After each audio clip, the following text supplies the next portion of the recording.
수강생 여러분 안녕하세요. 지난 시간은 미군정기의 금융기관에 대해 살펴보았습니다. 이번 시간은 은행법 제정과 귀속 금융기관에 대해 설명하도록 하겠습니다. 이번 시간에는 크게 세 개의 주제를 다루고자 합니다. 하나는 1950년 5월에 은행법이 제정된 배경을 살펴보고 다음에 은행법의 주요 내용을 검토한 다음 마지막으로 이렇게 제정된 은행법의 시행이 보류된 이유를 설명하고자 합니다. 먼저 1950년 5월에 은행법이 제정된 배경을 살펴보겠는데 여기에는 크게 두 가지 요인이 중요하게 영향을 미쳤습니다.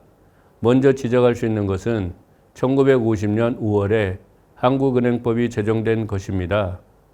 그런데 식민지기의 조선은행법과 달리 이때 제정된 한국은행법은 국민경제 발전을 위한 통화가치의 안정, 그리고 은행 및 신용제도의 건전화와 그 기능 향상에 의한 경제 발전과 국가 자원의 유효한 이용의 도모 등을 주요 목적으로 삼았습니다. 이에 따라서 한국은행법은 제4장 한국은행의 업무에서 일반은행의 영업활동을 규제할 수 있는 각종 조항을 규정하였습니다. 가령 제2절에서는 금융기관의 예금과 예금 지불 준비를, 제3절에서는 은행 업무에 대한 특별 통제를, 제4절에서는 금융기관에 대한 대출을 규정하였습니다. 화면의 내용은 일반은행 업무에 대한 통제를 가장 포괄적으로 규정하고 있는 한국은행법 제4장 제3절 은행 업무에 대한 특별 통제 내용을 정리한 것입니다. 우선 제64조에서는 금융기관의 각종 대출에 대한 이자 등을, 제65조에서는 금융기관의 각종 예금에 대한 이자 등을 금융통화위원회가 결정할 수 있다고 규정하였습니다. 다음에 통화가 급격히 팽창되는 시기에 금융통화위원회는 일정 기간 동안 대출과 투자의 최고 한도를 정하여 그 증가율을 제한할 수 있었고, 또한 일정한 금액을 초과하는 대출에 관하여 사전 승인을 받을 것을 규정하였습니다. 게다가 한국은행에 감독부를 두어 매년 1회 이상 한국은행의 감독하에 있는 모든 금융기관의 업무를 검사하도록 하였고, 또한 한국은행은 예금 지불 준비율을 결정할 수 있을 뿐 아니라 금융기관이 받은 약속금, 환호금 등에 근거하여 여신을 할 수도 있었습니다. 이와 같이 한국은행은 통화가치의 안정을 위해서, 그리고 은행 및 신용제도의 건전화를 위해서 은행의 은행으로서 역할을 할 수 있는 제도적 기반을 갖추었기 때문에 일반 은행에 적용되어야 하는 은행법의 제정이 요구되었던 것입니다. 다른 하나는 미군적이 금융기관의 변화에 대해 식민지기에 제정된 은행령을 그대로 적용하기에는 많은 문제가 있었습니다. 식민지기에 제일 마지막으로 개정된 1943년 8월에 개정된 은행령에 따르면 은행업의 영업허가 및 해산, 은행영업에 대한 관리 및 감독 등은 전부 조선 총독에 관할 업무였습니다. 가령 은행령 제2조에 따르면 은행업은 조선 총독의 면허를 받지 않으면 경영할 수 없다고 하였고, 제7조에서는 다른 업무를 겸용하고 상호를 변경하고 자본금을 변경하고자 할 때, 심지어 본점, 기타 영업소의 위치를 변경하고자 할 때도 조선 총독의 인가를 받아야 했습니다. 또한 제16조에 따르면 은행의 합병은 조선 총독의 인가를 받아야 했고, 제25조에서는 법령, 정관 또는 조선 총독의 명령을 위반하거나 공익을 해하는 행위를 한 경우에 조선 총독은 은행 업무의 정지 또는 영업 면허를 취소할 수 있다고 하였습니다. 게다가 제22조에 따르면 조선 총독은 은행으로 하여금 업무 및 재산의 상황을 보고하게 하거나 감사서, 기타 서류 및 장부를 제출하게 할 수 있었고, 제23조에서는 조선 총독은 부하 관리에게 명하여 은행의 업무 및 재산의 상황을 검사하게 할 수 있었습니다. 이상과 같이 식민지 말기에 적용된 은행령에서는 은행 영업의 시작에서 해상까지 거의 모든 업무가 조선 총독의 통제하에 있었는데 이런 법령 하에서는 정치적 변화는 차치하더라도 미군정기에 금융기관에서 일어난 여러 변화를 관리할 수 없을 것입니다.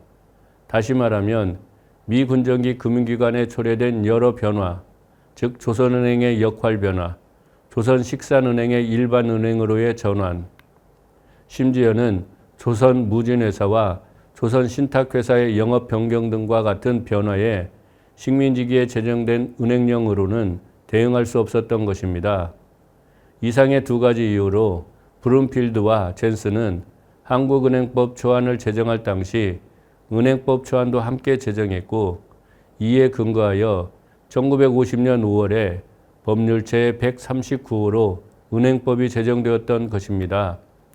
이 법 제1조에 따르면 대한민국 국내에 있는 외국 금융기관의 지점을 포함하는 모든 금융기관은 은행법 그리고 한국은행법과 이에 의거하여 발하는 명령, 규정에 의하여 운영되어야 한다라고 규정하여 한국은행의 관리와 감독을 받을 수 있는 법적 토대를 마련하였습니다. 이에 한국은행에서는 이들 금융기관을 관리, 감독하기 위해 감독부를 설치하였습니다. 은행법 제9조에 따르면 금융기관 및 지점의 신설, 금융기관의 자본금, 정관 또는 상호의 변경, 2개 이상의 금융기관 합병 등은 한국은행 감독부장의 추천에 의해 금융통화위원회의 인가를 받아야 했습니다.